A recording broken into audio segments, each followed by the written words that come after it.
www.healthcmi.com, acupuncture continuing education online.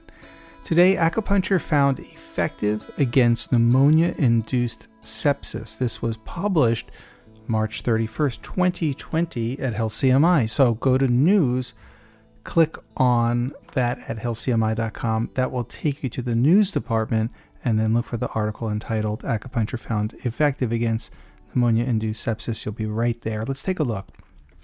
Acupuncture increases the efficacy of drug therapy for the treatment of sepsis due to pneumonia. Researchers from Guangmen Hospital of China Academy of Science combined electroacupuncture with drug therapy. Patients receiving both drug therapy and electroacupuncture had superior patient outcomes compared with patients receiving only drug monotherapy. The researchers conclude that the addition of acupuncture to a drug treatment regimen increases the total effective rate, assists regulation of immune system functions, increases antifebrile actions, and alleviates inflammatory reactions. We know from the World Health Organization that sepsis kills about 6 million people a year. In fact, it affects about 30 million people a year. It's a very serious problem due to infections. The body's getting this inflammatory cascade as a result of dealing with infection. So they compared two groups. So one group received only drugs. They had the antibiotics, a little bit of electrolytes. The other group had the same drug therapy plus acupuncture. And what they found was that across the board, when people received a dispersed dense wave of 2 and 100 hertz electroacupuncture, the patient outcome rates went much higher in terms of total effective rate. So they suggest that an integrative medicine protocol is better than simply isolating the drugs alone. So what they did was they measured with one treatment, large intestine 4 and 11, Hegu Chu Chi. It's very interesting because normally these studies go on, right? And go to year follow-up, 3-year follow-up, etc. This one was more several hours later.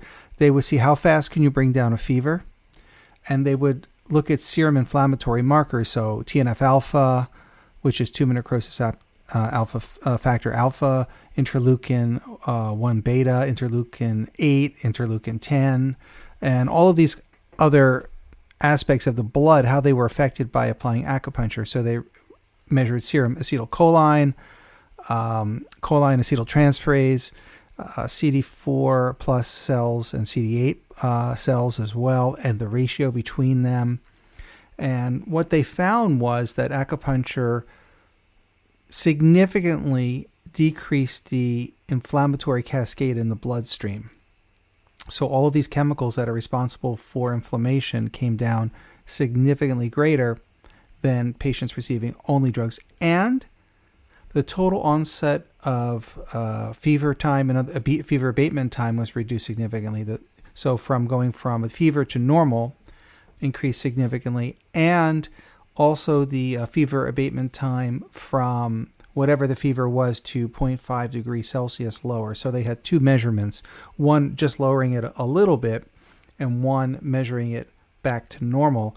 And patients getting both in both departments did better. So in other words, if you have a fever, it's going to start coming down more quickly, incrementally right away a little bit, and then it's going to go all the way to normal much more quickly too if you get the acupuncture. So some type of synergistic or additive effect is happening when you add the acupuncture to the drug therapy. So it's just one more way of increasing positive patient outcomes for patients. And they also received, their intravenous drip of antibiotics. But again, what this study shows is that's not enough because we can do better. Granted, they're not acupuncturists on the floor of every single hospital, but if this is made available to people, it's something where you can expect better results. Now, all of these patients in the study had pneumonia-induced sepsis. So they were all recovering very quickly. This is a very serious thing when you have pneumonia and sepsis. This is a high probability that there's a risk of death. So to be able to bring their fevers down more quickly, more efficiently, and to reduce this inflammatory cascade in the bloodstream indicates potentially that the sepsis could relieve more quickly. So very interesting looking at the short-term results of what happens when you add acupuncture into a drug treatment protocol. Go to healthcmi.com. Take a look at this article. So when you go to healthcmi.com, again, click on news on the bar at the top. It says acupuncture found effective against pneumonia-induced sepsis. It was published March 31st, 2020. I hope you like the article. I think it illuminates how we're going to use an integrative medicine model to increase positive patient outcome rates. I'm Adam White, licensed acupuncturist. Thank you for listening. www.healthcmi.com.